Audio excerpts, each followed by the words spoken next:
Hey there, friend. It's me, Paul. Yep, 80 years young, with knees that pop like popcorn and a back that plays more tunes than my old vinyl record player. But you know what? I still get up every morning without groaning like a haunted door. And that's saying something at my age. Now, before you roll your eyes and think, here comes another old man lecture, hang tight. This ain't no boring fitness talk with some ripped 30-year-old trying to sell you a protein shake. No, sir. This is just me, Paul, talking to you like I'd talk to my grandson, if he ever put down his phone long enough to listen. Today, I want to tell you about 4 simple exercises that quite literally saved my butt.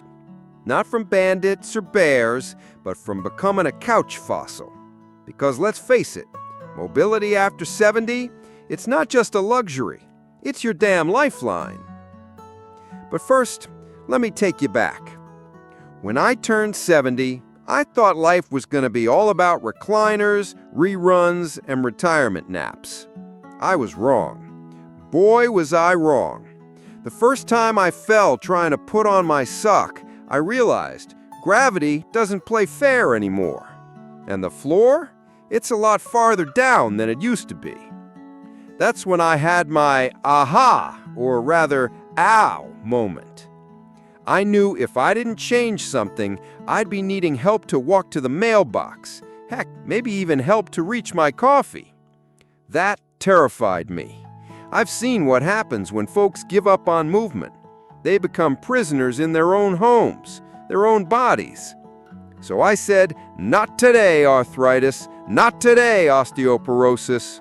And that, my friend, was the beginning of my comeback. Let's talk real. Mobility is freedom. Mobility isn't just about being able to touch your toes. Who the heck needs that anyway?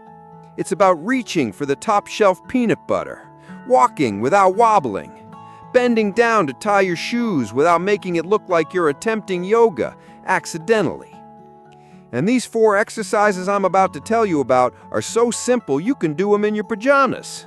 Heck, I've done them in a bathrobe with a cup of tea in one hand. No shame in that. But listen close, because doing them right is just as important as doing them. Let's dive into the first one, shall we? Number 1, the glorious chair squat, aka the sit and pray. Now, I call this one the sit and pray, not just because you're lowering your butt down like you're begging the chair to catch you, but because it's one of the most underrated mobility exercises for seniors.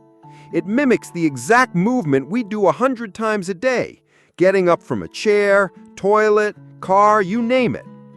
And if your thighs and hips can't handle it, you'll be needing more help than you think.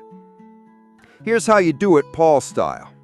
Stand in front of a sturdy chair, feet shoulder-width apart, cross your arms across your chest like you're about to tell someone a secret. Then slowly lower yourself onto the chair, tapping it with your rear, but don't plop. Then rise back up without using your hands, unless needed at first. Do this 10 times, rest, then 10 more. And while you're doing it, feel those thighs burning like the time I tried wasabi for the first time. That's your independence muscle waking up. You keep at it, and I guarantee stairs won't scare you, and sitting down won't feel like preparing for a moon landing. But before we go to the next one, let me drop this little teaser. If your legs are your wheels, then your ankles, they're your shock absorbers. And most seniors let them rust out completely. I'll tell you how I fixed mine in just a moment. But first, let me say this. If you're enjoying this chat and want more nonsense, honest advice from a crusty old guy like me, do me a favor. Click that like button, leave me a comment, and subscribe to this channel. It lets me know someone's out there listening, and it keeps me motivated to share more. All right, back to it. Number 2, ankle pumps. The forgotten hero move. Now let me tell you a funny story. Last winter, I was walking through the grocery store when my foot caught the edge of a rug. I didn't trip. You want to know why? Because my ankles, those little joints most people ignore, were strong and snappy like an old cat ready to pounce. I used to think ankle exercises were for ballerinas or soccer players. Turns out, they're for anyone who doesn't want to fall face first onto a bag of frozen peas. Here's the move. Sit on a chair or lie flat on your bed. Flex your foot so your toes point toward your face. Then point your toes away like you're trying to poke someone without lifting your leg. Do this 20 times each foot. Simple, huh? But here's the secret sauce. Do it every morning before you even stand up.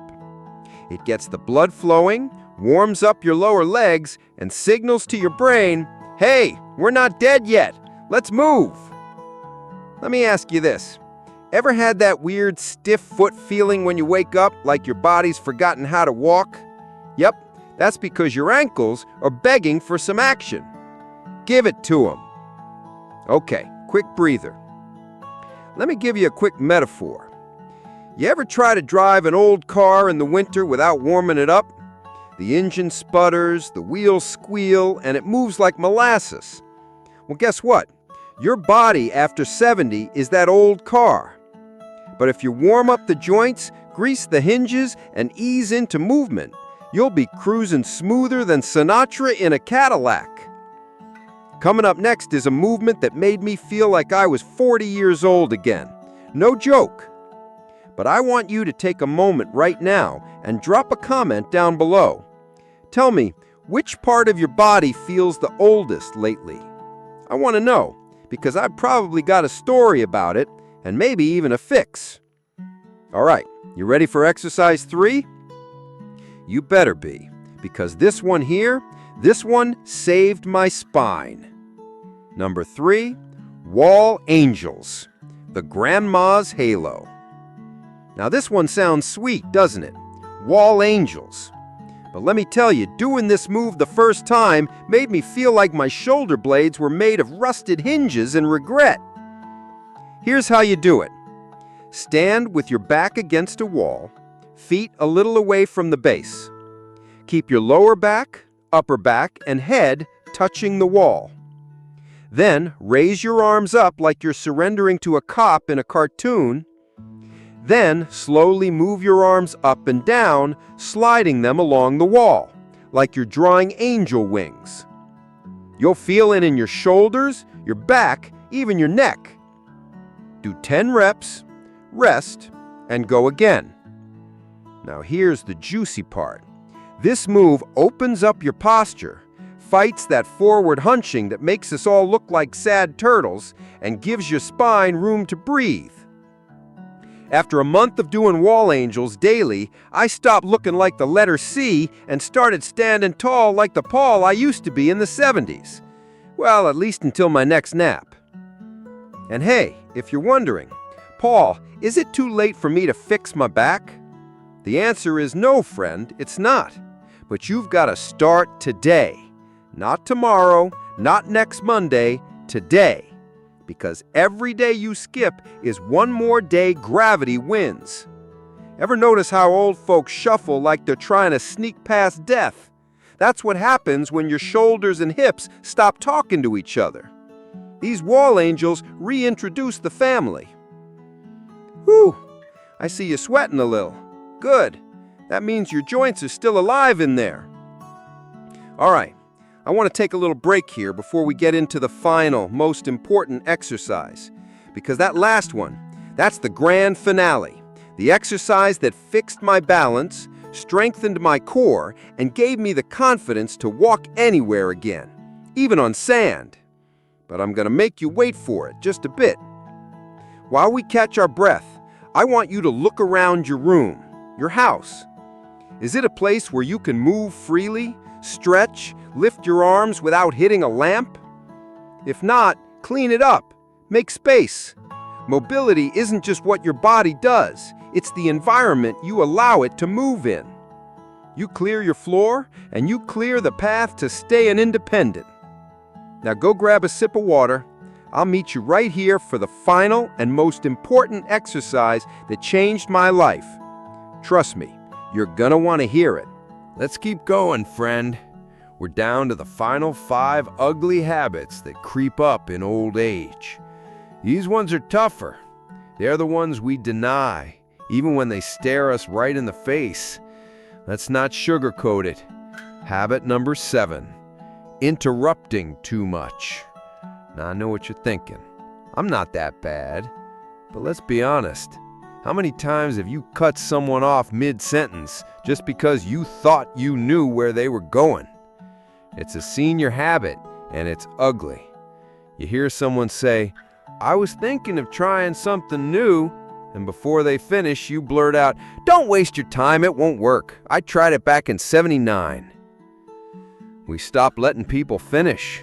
We stop listening, and we start assuming. People hate that. They won't always tell you, but inside, they feel like you don't value their voice. And when folks feel unheard, they walk away quietly. Let them speak, even if you disagree, especially if you disagree. There's power in silence. There's wisdom in waiting your turn. Habit number 8, always expecting pity. Now, I say this with love, but some older folks walk around like they're wearing a sign that says, "Feel sorry for me." And that gets exhausting real quick. Yes, aging comes with pain, arthritis, vision loss, loneliness. I get it. I live it every day. But turning every interaction into a performance of suffering, that pushes people away. They'll smile, they'll nod, they'll say, "Oh, bless your heart," but in their mind, they're finding a way out of the conversation. I'm not saying to fake happiness, but don't let misery become your identity. People are drawn to strength, not sadness, even quiet strength, even on your bad days. Show them your spirit is still alive. You'll be surprised who sticks around. Habit number 9, refusing to apologize. This one stings, because I used to be king of this castle. I'd mess up, say the wrong thing, hurt someone's feelings, and what would I do? I'd shrug. I'd say, "They're too sensitive," or worse, "They'll get over it." But they didn't. Some walked away for good. Here's what I've learned. Being old doesn't mean being right, and being right doesn't mean being kind. If you hurt someone, even accidentally, say the words, "I'm sorry." They still matter, even at 80. Apologizing doesn't take away your wisdom. It adds to your legacy. Habit number 10, hoarding. Now, don't roll your eyes. I'm not just talking about clutter. I'm talking about holding on to stuff that weighs down everyone around you. Old furniture, old arguments, old habits. We pile them up until there's no room left for life to move in. I had a garage so packed I couldn't even find my bicycle. It took me 3 years to admit I hadn't ridden it since Reagan was in office. Letting go doesn't mean forgetting. It means freeing yourself and your family from stuff they'll have to clean up when you're gone. You want to be remembered with love, not resentment? And stop treating every object like a sacred relic. Declutter your house. Declutter your heart. Make room for what matters. And finally, habit number 11, acting like your best days are behind you. This is the ugliest habit of all. You wake up every day already convinced life has passed you by. You say, "I'm too old for that." You say, "I've done enough." You say, "Let the young ones handle it." But deep down, you're not tired, you're afraid. Afraid to try, afraid to fail, afraid to hope again.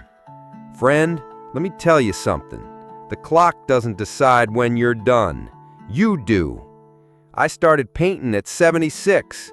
I learned how to video call at 78. I forgave someone at 79 that I held a grudge against for 30 years. You're not done. Not yet. Not by a long shot. Life's still offering you something.